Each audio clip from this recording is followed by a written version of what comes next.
Started for today.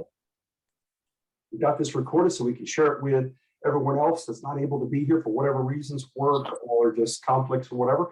So just want to get everybody to jump off of mute here for a second. And I'm going to start off like I do every single week on our podcast. And that's focusing on Sean Akers' idea of the happiness factor. If you haven't read the book or you haven't looked at it, I spoke about it in times past, but it's basically how to get a 30 to 31% increase in your productivity. And you do that by beginning every one of your meetings or every one of your sessions, every one of your days with what? What do you start with? Gratefulness. Okay. You focus on finding something to bring your mind onto something that lifts your level of happiness. How many of us, if you think about it on a regular basis, do you feel happy all the time, every day? Anybody have that? Not me. Not all the time, every day. Okay. We get busy, right? Okay, you guys can turn yourself off mute. So I want you to be able to interact or whatever. If you've got a lot of noise in your background, I get that. But I want you to be able to interact. So, you know, I go through a lot of stuff every day. I get focused. I'm really a focused guy. So I build my environment. I block everything else out, and I really drill down. And I pop up when I'm done. And that may be how many hours? Like 2 hours, 5 hours, 8 hours, 12 hours. Okay. And did I enjoy what I do? Yes, because I don't put myself in environments that I'm not good, that I'm going to work in that I don't enjoy. Okay, not going to happen.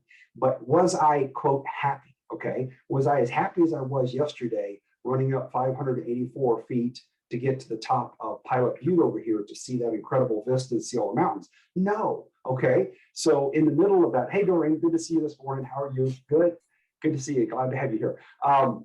So those are things that you have to focus on. How do we maintain that level of happiness so that we begin our productivity and push our mental level of capacity? And that's one of the things that we do is we start off with something to be focused on and grateful. So I'm going to run around the table here. You don't have to participate, but if you can't for whatever reason in your environment, but if you can, jump in here, pop yourself off mute and tell me one thing that you did this weekend that just kind of blew your mind. It made you happy and you're still living in the moment right now. Tell me about it.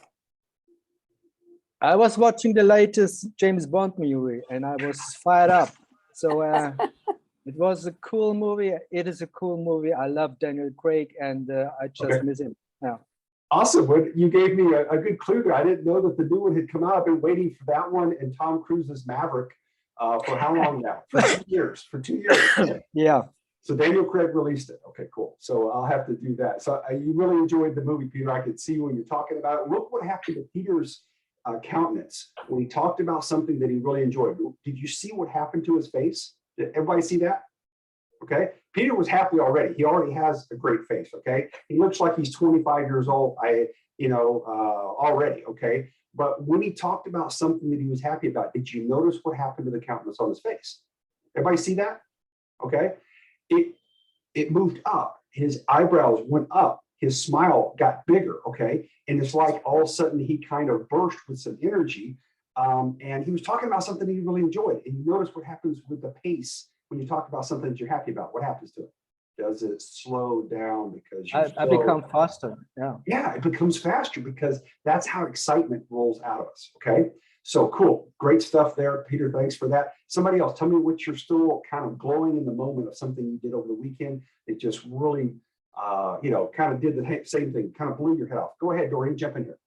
Well, I ran my appointment by myself and I was able to gather some information, and all I did now is just to submit it to my senior partner for her review. So I did my own appointment yesterday and I'm so excited. I was so proud of myself. Yeah. Now notice Doreen, how she's doing it. Okay. Did you notice the shoulder here when she's talking about something she's happy? Did you notice how she did that? What does that mean? What does that tell you? Okay. That tells you when you do that motion like that, she's very proud of something that she did significant. Okay. So that's telling you, that's a body language thing. Remember how we talk about the 3 levels of communication? Okay. Only what you say is worth how much? 10%. 10%. 10%. Okay. How you say what you say is worth maybe 20 to 30%. Okay. But 60% of what we say is what? Body language, facial expressions, right? Noticing that little thing that she did with her shoulder there. Okay. Did Doreen intend that to happen, or was that something that she expressed naturally? Yeah, she expressed it naturally because she was talking about something in the moment. And when she did that, was she expressing it in a truthful fashion? Yes or no? 100% truth. Yeah. Okay. And that's how your body reacts naturally. Because when you see somebody that stands behind the podium and they hang on to it and they talk like this and they're very monotone, and everybody in the audience is going, oh my gosh, when is this guy going to be over with? Okay. That's not how we want to be as communicators when we're talking with people about changing their life. Okay. We want to be able to have that natural expression of happiness and truthfulness and enjoyment, right? Because guess what? If you want to use this term, sales is a transfer of enthusiasm, right? So when you are excited about what you're doing and how you're doing, it's not always about selling. I hate to use that term, but that's just something I memorized 20, 30 years ago along my path. But here's the deal, is being able to help other people have their best level of day and everything is about you expressing yourself. And that means what? Sometimes getting out there and risking what? You got to risk rejection. You have to, okay? And you have to become comfortable enough in your own skin that if someone, looks at you, I met a guy downtown. Amy and I were down there this weekend, had a big open farmers market. We met a bunch of people. And so one guy, Amy was telling this guy, when he said, what are you doing? And she's like, oh, Steve climbs up mountains with 55-pound sand sacks on his back and does burpees all the time and blah, blah, blah. And so the guy goes, oh, well, you won't want to compete with everyone around here because there's Olympic level athletes that live in this city. And I'm like, wow, what a, kind of a downer, right? He's like, oh, there's people here that are so much better performers than you are. You'll never compete with them. I mean, these guys have 5% body fat and they don't just climb up mountains, they run up mountains. And Steve, that's not for you. You're not even going to be able to be in the same league with them. Here's the deal. At the end of the day, I have to be comfortable with me because the next morning, what did I do? I got up, went out in my garage, put together my band system. I'm doing military presses. I'm doing chest presses. I'm doing speed rope, all that kind of stuff. And then I got out, started my perimeter runs. Okay. I'm doing bigger circumference, interlocking perimeters. It's how my dad taught me to figure out my environment. So I run ever bigger loops around me to learn my environment to see where I'm at.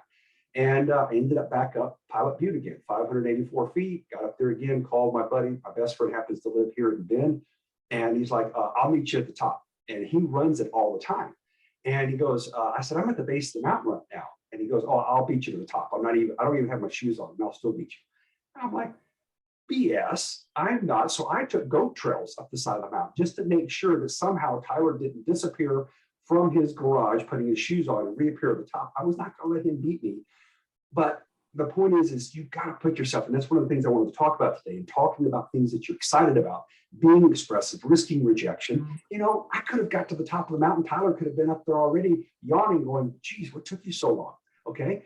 That's possible. But anytime you put yourself out there into environments that are testing you, okay, testing you, risking the rejection, you are going to move yourself to a new level. You're going to have new stories to talk about. You're going to be able to relate to other people that are stuck in their fear. They're stuck in their fear. They're afraid to get out there because what if I lose? What if I show up at one of these starting lines and Peter Music happens to be there and this guy has run marathons before, okay? And I've never run a marathon. I've never run 26 miles. If I've gone 5, that's because I was dragging a trailer behind me because I'm so slow. What if I risk not showing up and having the best experience of my life, whether I won the ribbon or whether I pushed myself to my next best? To me, you're only competing with you. You push yourself to the next best level, right? And that's one of the things that I'm always putting together. Why are we talking about prepping the objective? Why are we doing this podcast every single Monday to help you have your very best day, to have your very best week, to talk about the regimens and the rituals and the things that I've learned over my 30 plus years in business and in life, to bring it to you, to capsulize it, to say, this is the stuff that I see common in all the other individuals that are at peak performance levels. So what do you have to do to get to your peak performance level? Just take those little rituals, that little bit of regimen, and you stick it into you like a hard drive. And guess what you get? Are you going to instantly be an Olympic level athlete? No. But what if you took a ritual that an Olympic level athlete performed, which was their mindset training, before they get out there and they go run 100 miles across Death Valley? And what if it helped you run 2 miles, 5 miles, 10 miles, whatever is your next best, okay? And when I was running against Tyler the other day, even when we were coming down, I was still running and walking because I just jumped 2,000 feet in elevation from where I was at in Medford down in the California border. I'm 2,000 feet higher up in the air. What does that mean as far as breathing and oxygen here? It's different. I'm not acclimated yet. So I'm running and then I'm walking, okay? And he's sparking at me like a drill instructor, you know, about being lazy and not moving my butt fast enough, blah, blah, blah, like friends do, right? Challenge, challenge, challenge, okay? Prepping the objective is about you challenging you. Finding those things that you can do every day, like what? What are you grateful for? Peter showed us last week on the call. He has a gratefulness journal that he sits down every day and he scribes in it what he's grateful for. Why is that important to journal? Anybody guess? Why is it important to journal? It gives you a. Do you forget? Go It ahead. reinforces your mind. It reinforces your mind. Steve, what did you say? You forget if you don't. Yeah, you forget what you're grateful for. And guess what? When you're having those bad days, when you fall back and you go open your journal and you got page after page after page after page after page after page after page of all these incredible things that you have been pushing yourself, you've been prepping the objective and achieving the objective. Small objectives compressed together creates what? Big successes. It's not one big, huge monster thing that you can't overcome like an elephant that you can't eat. You conquer the elephant by doing what? What's the strategy? Eating small bites. One bite at a Small time. bites, okay? How do you move a mountain? All at one time? No, okay? You get a shovel, and maybe before you get a shovel, what do you start with if you don't have a shovel? A spoon, right? It's all about what did you want? What do you want to achieve? What do you want to set the standard for, okay?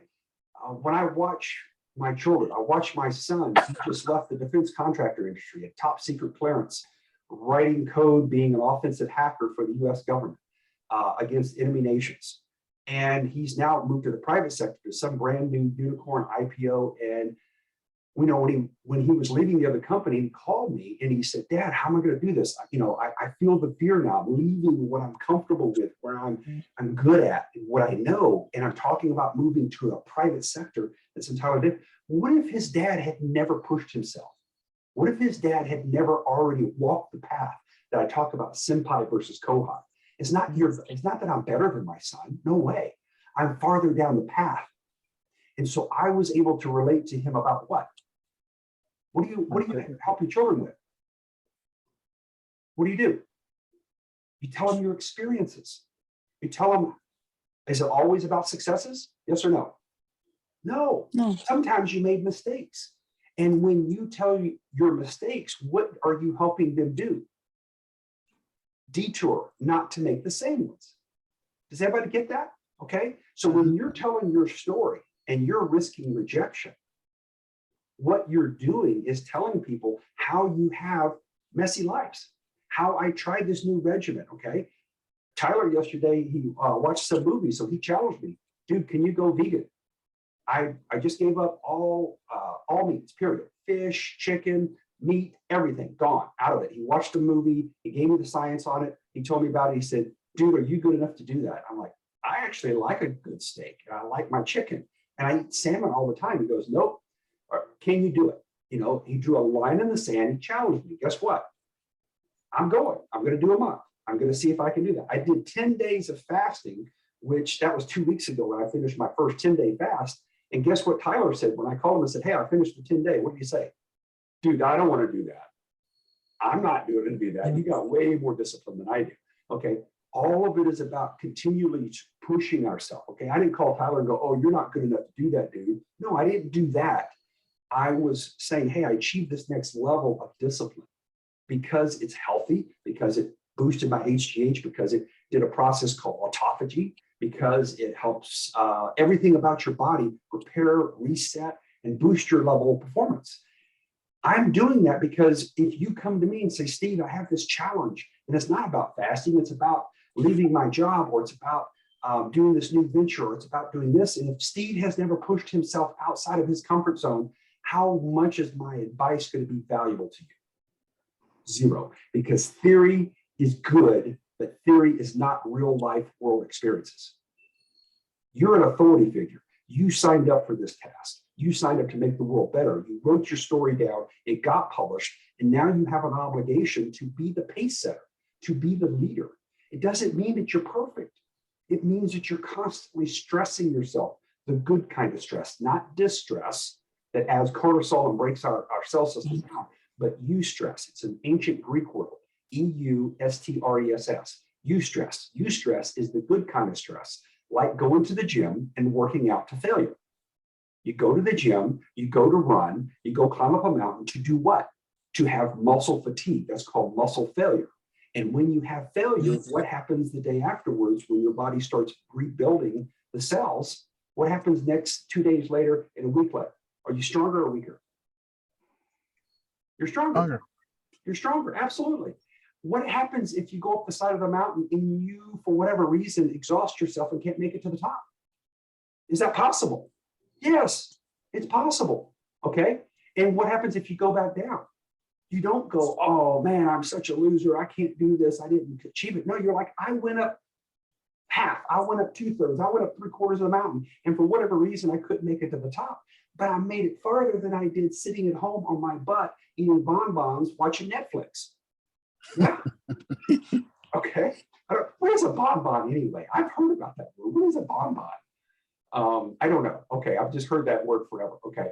So It's candy in French.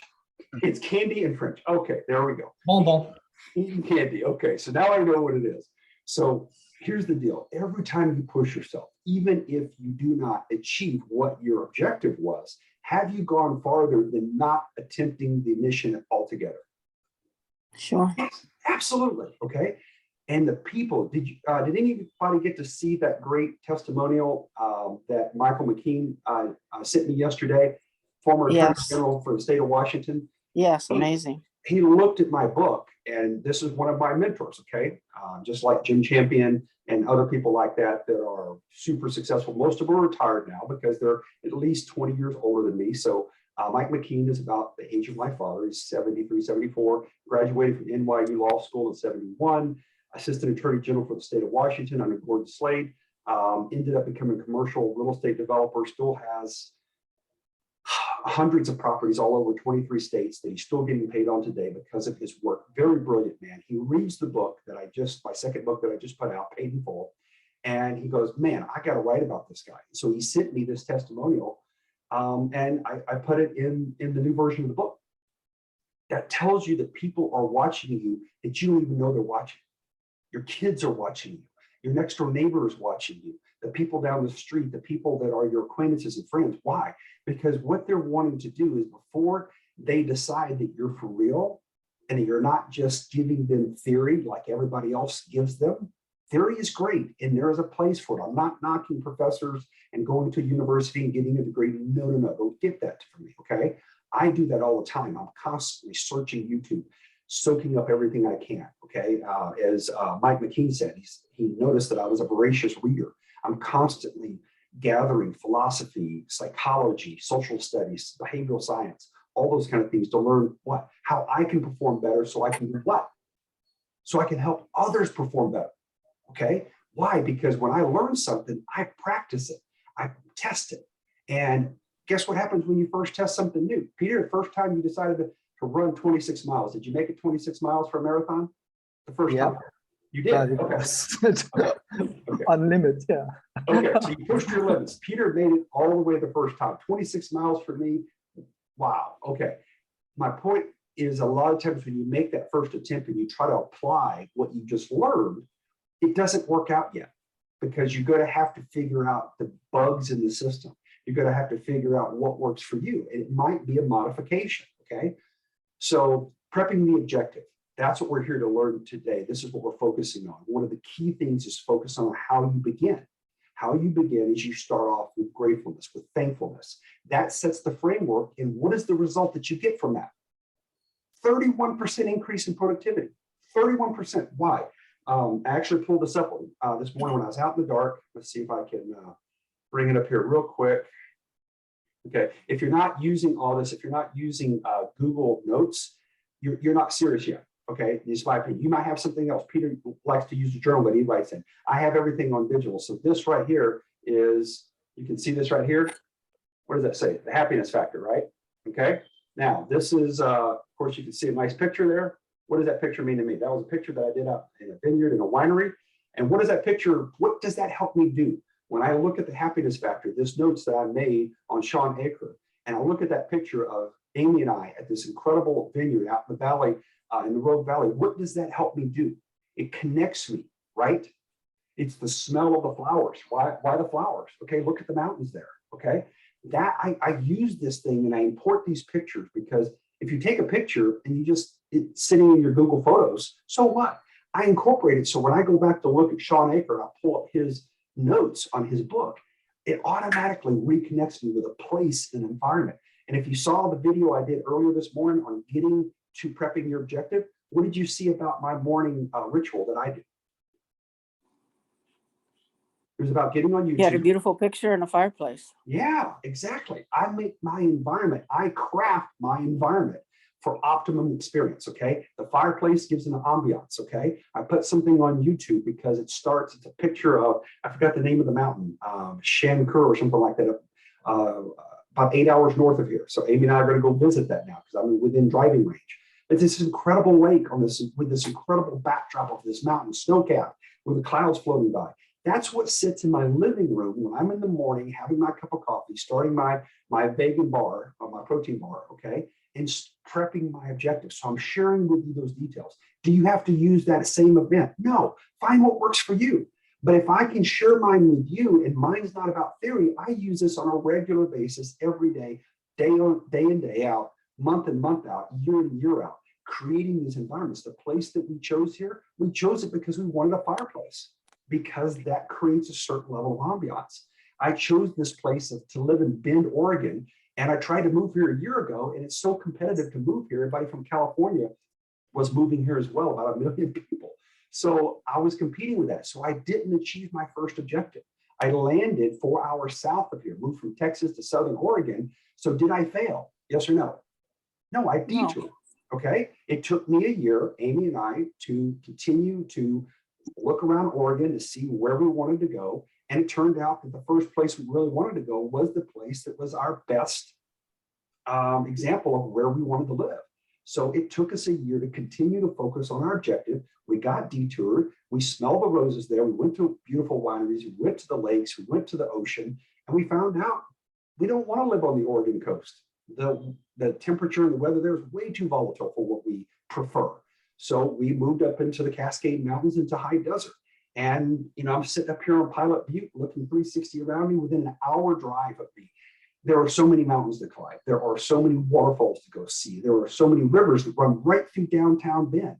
And we met and created more new friends on Saturday at a farmer's market than we created all last year in Bend, Oregon in about 6 hours. So that means we're in the right community. That's the kind of people we want to hang out with, that want to talk, and they're learning and growing and becoming their better version of themselves and living in a place that's vibrant, that's got all kinds of cool outdoor recreation things. Why? Because we know who we are. We know what we enjoy, and we want to hang out with other people that Olympic level athletes might blow me away climbing the mountain, but I'm still on that mountain too. I'm still going up there. It might take me twice as long to get to the top. That's okay. Wow, what about the experience? And when you share that, when you have that experience, and you're like Doreen, and she's telling you about how she was able to do something by herself, and then she does that thing because she has moved to the next level. And when she shares that, what does that make you feel? I noticed that. I said, wow, I like what she just did. That's cool. Does that move my level of performance up? Yes. That's what being grateful is about, is setting the pace. You can do that every video conference you get on. Even if you're not the one in charge, you can say, hey, before we do this, before we start off today, I know a way that can help us increase our productivity on this video conference today by how much? 31%. Anybody up for that? Who's going to say no? Who's going to say, no, I don't want to have a 30% increase in my performance today? Of course, they're going to say yes. All right, here's how we do it, guys. We're going to take 4 or 5 or 10 minutes or whatever it is, and everybody gets to talk about one thing that you're grateful for, one thing that you're happy for that just happened, and then frame it in the last weekend or today or whatever. Go. And you will increase everybody's level of performance and vibration simply because everybody, what?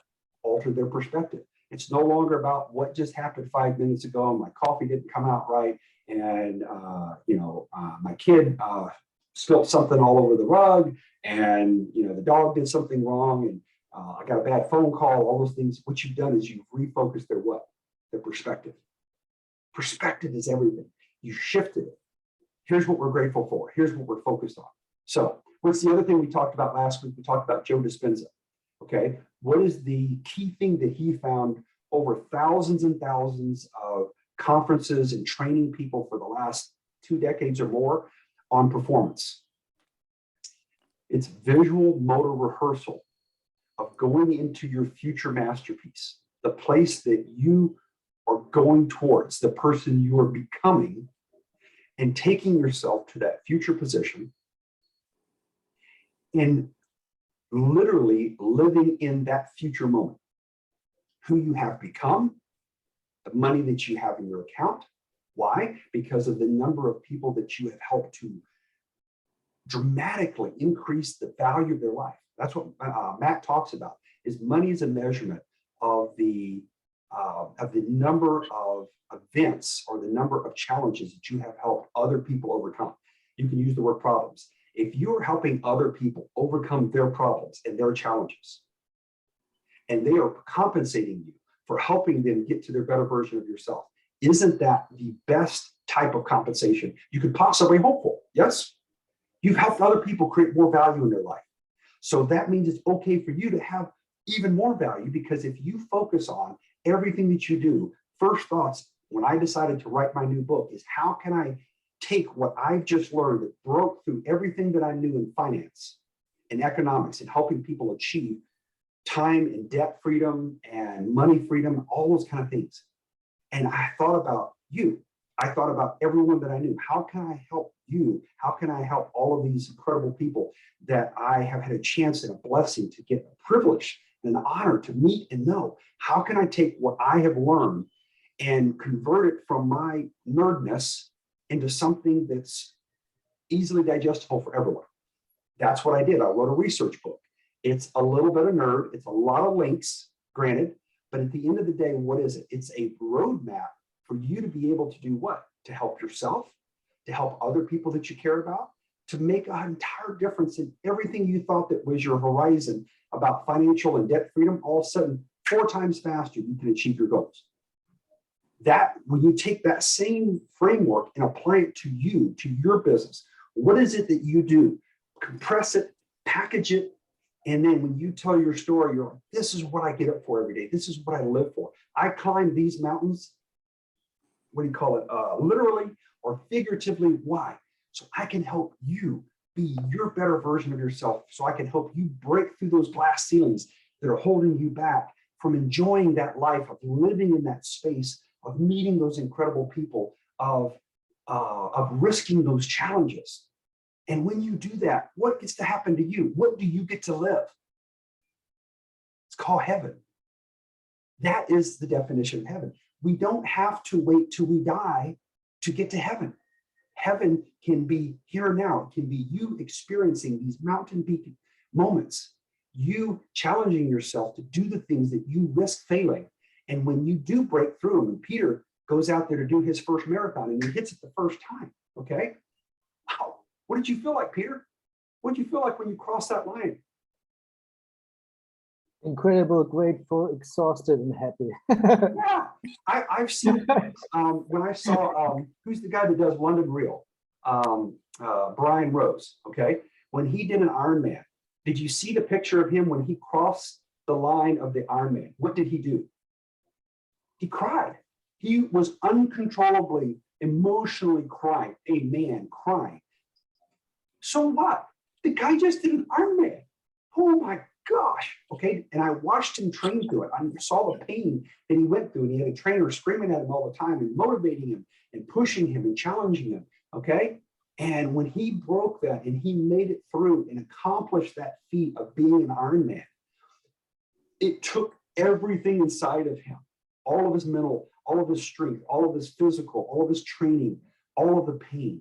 And all of a sudden, boom, you've had that breakthrough experience, and it creates an emotional outpouring. Okay. Wow. Okay.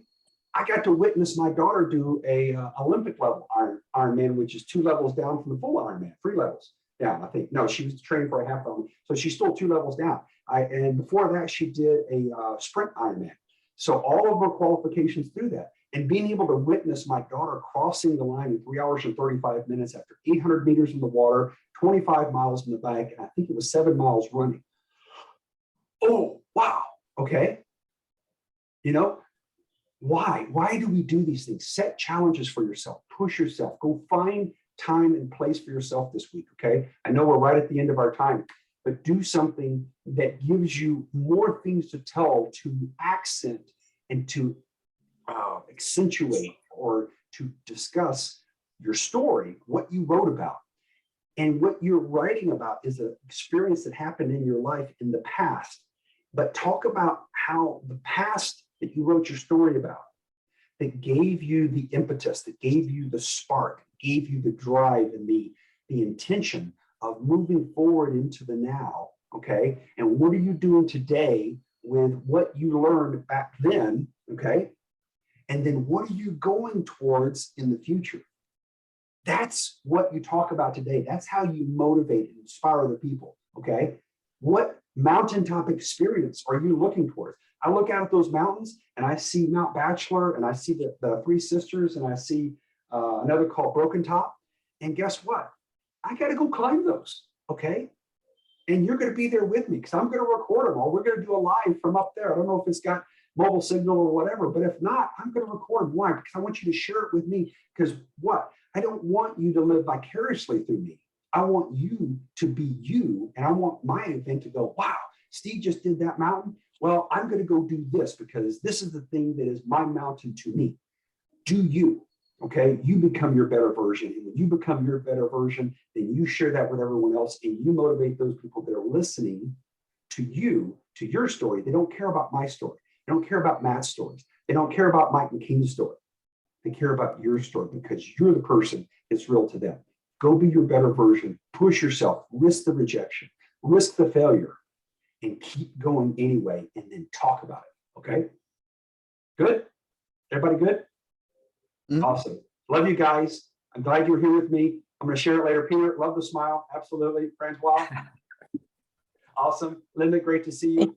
Thank you, Doreen, Steve. Steve, Thank thanks for you. being here. All right, thank you. Thank Awesome. you. Thanks, Steve. Thank Thank you, you, Steve. Love you guys. Have a Thank great you, day. Steve. Back on Thank you. you. Thank Bye. Enjoy the day, everyone.